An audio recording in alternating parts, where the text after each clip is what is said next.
can you say that I think a lot of people here are probably thinking of their jobs and stuff when you talk about freedom. So if we're all thinking about it's like messages, quit your job or something, can you do what you're already doing with more joy and more freedom? Is it about changing the circumstances, or is it changing how you look at it? If you are saying you want to continue doing what you are already doing, then what is it that you have labeled as absolute? Do you know what the absolute is? That which cannot change. The absolute is that which cannot change. And if you say that I don't want to change my job, but I want to somehow beautify it, make it more palatable, more acceptable, then what is it that you are placing at the center of your universe? What is it that you are calling as unchangeable? Your job. Now that's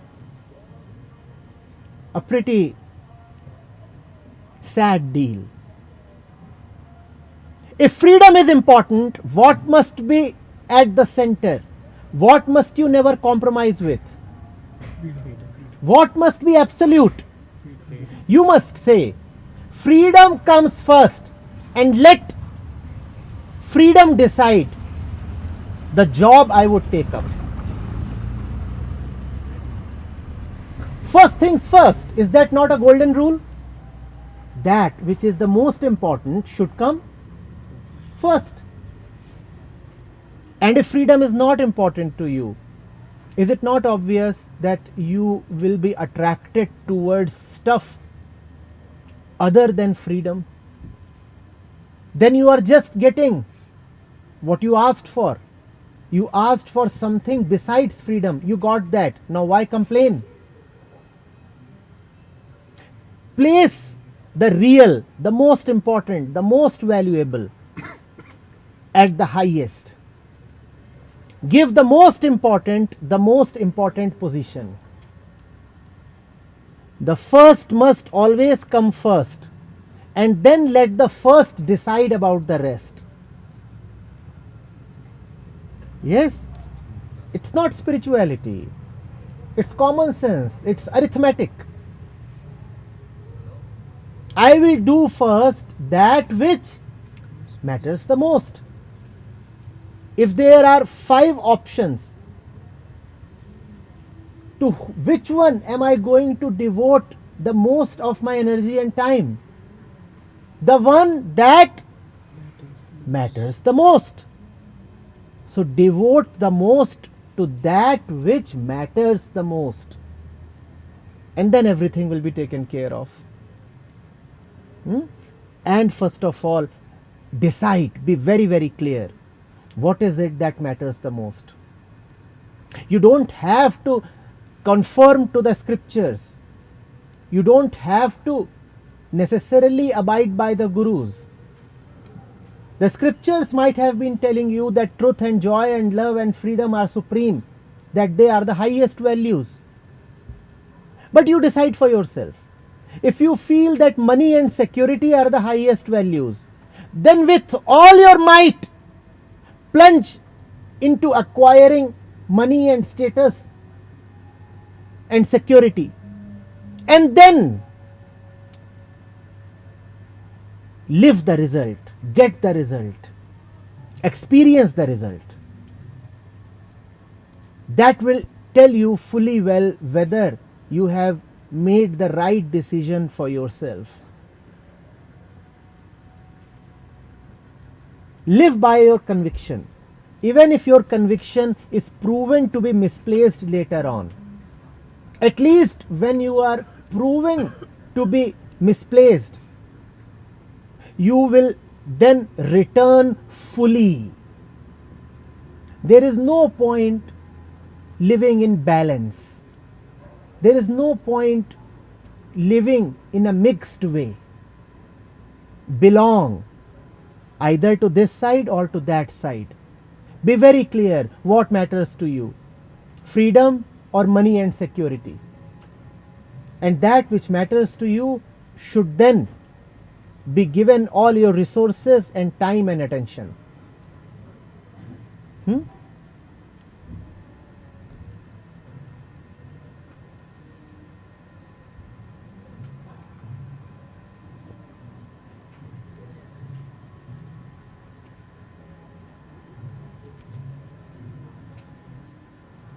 You cannot ask for freedom when you didn't really ever demand freedom.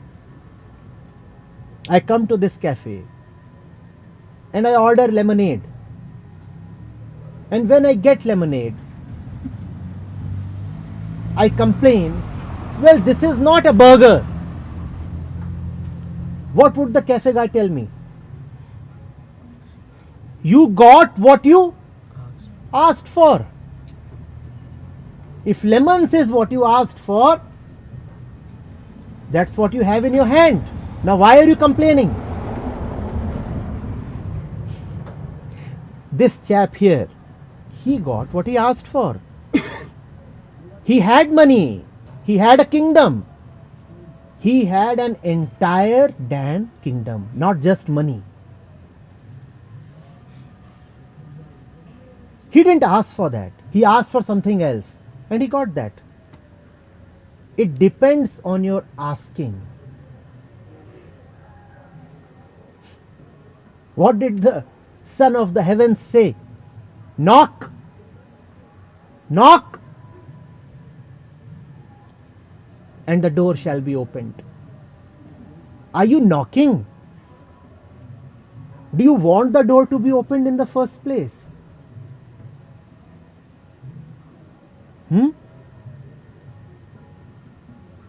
Maybe if you go and knock, you might find that there is no need even to knock.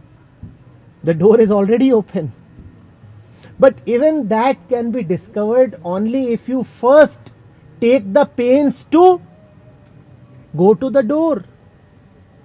If you are satisfied with where you are, satisfied in a very clumsy way, satisfied in a very disgruntled way, satisfied in a very dissatisfied way, then you would not bother to go to the door and try and knock or even explore and experiment. You deserve the best. We all deserve the best. And you have one life in your physical form. Why settle for less? Why not be fully ambitious? Why not ask for the ultimate? Who convinced you that you don't deserve the highest?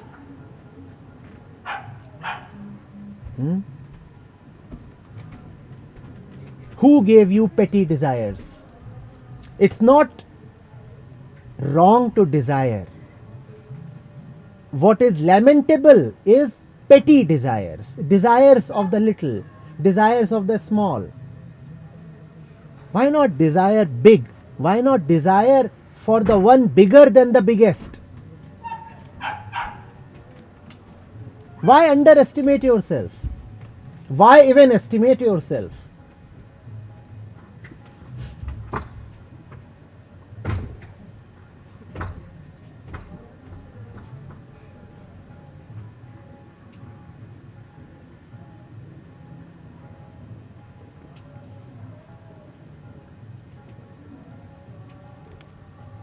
Like you said, the desires, where they come from, they're everywhere.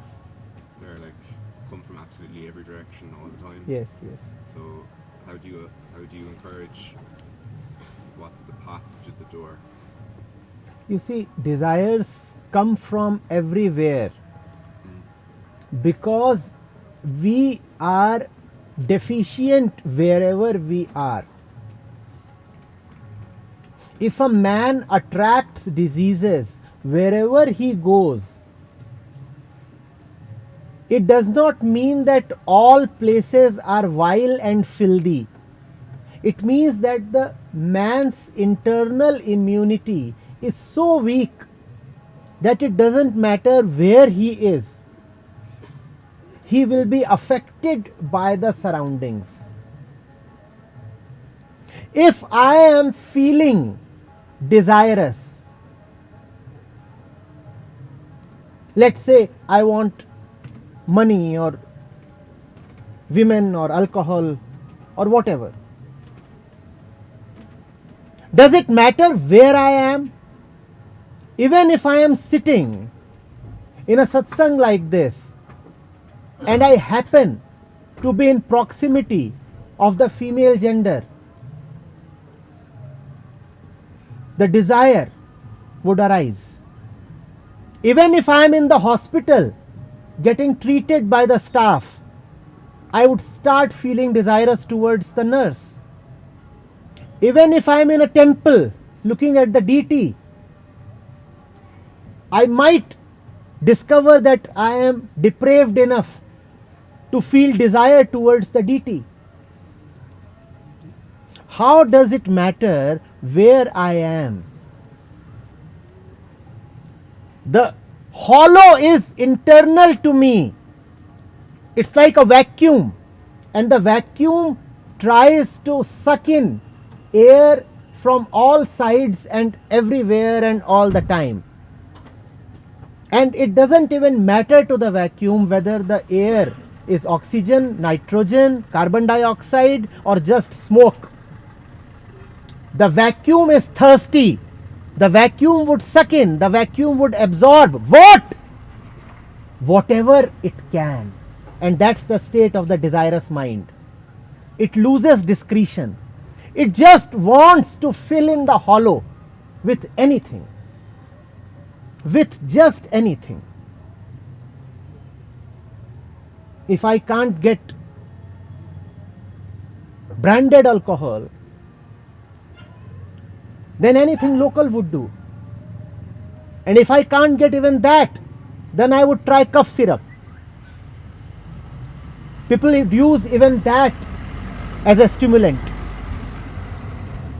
If I can't get a woman, even a prostitute would do. Doesn't matter what the hollow sucks in. The hollow is just keen on filling itself with anything, anybody. No discretion, no wisdom, no differentiation. I feel hungry for money. Now, if money is at the center of my hunger, it doesn't quite matter to me where the money comes from. So I just keep applying in the market. Somebody says, come and sell bricks, you will get money. I take that up. Somebody says, come and sell water, you will have money. I take that up. Somebody says, come and do some accounting, you will get money. I take that up. Because all that I want is money. How does it matter now where it comes from? The first priority of the desirous mind is fulfillment, which is so very wonderful. The problem is, it is not understanding what fulfillment really means. It is not at all wrong or a problem to demand fulfillment. But it is indeed a problem when you do not know how you are asking and what you are asking for. Yes, every single creature on this earth, anywhere in the universe, is craving for fulfillment. But we are demanding fulfillment in our personal and limited ways. And that is why fulfillment eludes us. We are saying fulfillment will come through money. Oh, it won't come through that. It can come, but not via a medium. And when you want fulfillment through a medium, what you discover is that the medium has become more important than fulfillment itself. You forget that you started out to earn money so that you may be fulfilled. Now fulfillment has taken a back seat. It is forgotten. And what has become central? Money itself. The medium has become the end. When the medium becomes the end, obviously you never reach the end. You are caught in a cycle.